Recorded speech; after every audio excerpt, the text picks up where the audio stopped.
Le président de la République, Ali Bongo Ondimba, a inauguré l'usine de production d'eau potable de Simgabon 2 à Ntoum. Cette unité permettra d'approvisionner jusqu'à 32 500 foyers en eau potable, soit 190 000 personnes. Le ministère de la Santé réagit face à une prolifération de fake news autour de la campagne de vaccination. Aucun patient interné pour effets secondaires, précise le ministère. Nous en parlerons dans cette édition. Et pour finir, une enquête interne a été diligentée au sein de la société gabonaise d'entreposage des produits pétroliers SGEPP après une série d'explosions de bouteilles de gaz pétro dans des ménages ayant entraîné des pertes en vies humaines et des dégâts matériels. C'est tout pour les titres. Bonsoir à tous. Vous regardez le 1945 sur Média 241. J'ai mis en service ce jeudi 15 avril une station de potabilisation d'eau à Ntoum, opérationnelle dans les quartiers de Libreville Nord, Centre et Sud, a indiqué le chef de l'État Ali Bongo Ondimba ce 15 avril 2021. Cette station de distribution d'eau va permettre d'améliorer la desserte en eau potable comme annoncé par le ministère de l'Énergie en janvier dernier. La livraison de l'usine de traitement d'eau de Simgabon 2 à Ntoum est désormais effective et ce à la période indiquée.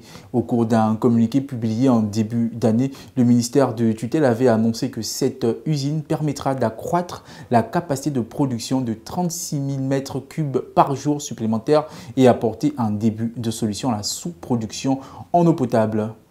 D'un coût global de plus de 5,7 milliards de francs CFA, cette installation permettra d'approvisionner jusqu'à 32 500 foyers en eau potable, soit 190 000 personnes, a indiqué le président de la République. Selon des informations de la Banque africaine de développement, la capacité totale de la demande en desserte en eau dans le Grand Libreville est estimée à plus de 300 000 m3 d'eau par jour. Cependant, la SEG ne produit que 230 000 m3 d'eau par jour, soit un déficit journalier de plus de 70 000 m3 d'eau. Avec cette nouvelle station, le déficit à combler sera désormais de 34 000 m3 par jour, un déficit qui, selon le chef de l'État, sera comblé très prochainement. Une alimentation régulière en eau potable et à un prix très accessible pour tous sera très bientôt réalisé au Gabon, a confié le président de la République. Depuis quelques jours, une note vocale diffusée sur les réseaux sociaux fait état de ce qu'un patient interné au centre hospitalier universitaire de Libreville pour effets secondaires causés par le vaccin Sinopharm.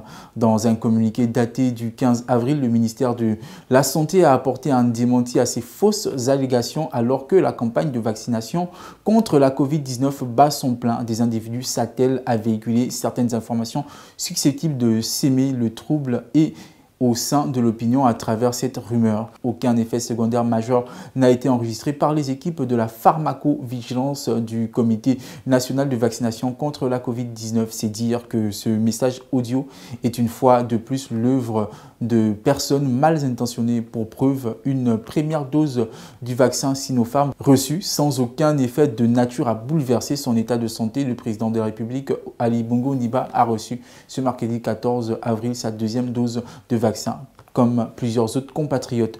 Par ailleurs, le ministre de la Santé invite les populations à faire preuve de vigilance face aux complotistes qui visent à jeter le discrédit sur la campagne nationale de vaccination contre la Covid-19 qui se déroule avec succès. Les témoignages sur les explosions en série des bouteilles de gaz butane de Petrogabon font la une des plateformes de consommateurs sur Internet. Le décès il y a quelques jours d'une jeune compatriote dans des circonstances qui seraient liées à l'explosion de sa bouteille de gaz a fini par créer une psychose dans l'opinion. Les responsables de la société gabonaise d'entreposage des produits pétroliers SGEPP ont décidé de diligenter une enquête. C'est la plateforme 1,8 million de consommateurs sur le réseau social Facebook qui s'est fait le relais des premières alertes sur ces phénomènes. Les nombreux témoignages non authentifiés font état de bouteilles de gaz du même distributeur qui auraient explosé dans les domiciles des utilisateurs, causant des dégâts corporels importants. Dénigré de toutes par Petrogabon, le distributeur des bouteilles de gaz dont il est question ne s'est toujours pas prononcé officiellement, une faute à laquelle les responsables de la SGEPP ont décidé de pallier en ouvrant une enquête. C'est ce que rapportent nos confrères du quotidien L'Union qui cite une source proche du ministère du Pétrole. Premier défi pour le nouveau directeur général de la SGEPP, Félix Andy Makinde Nze Ngema.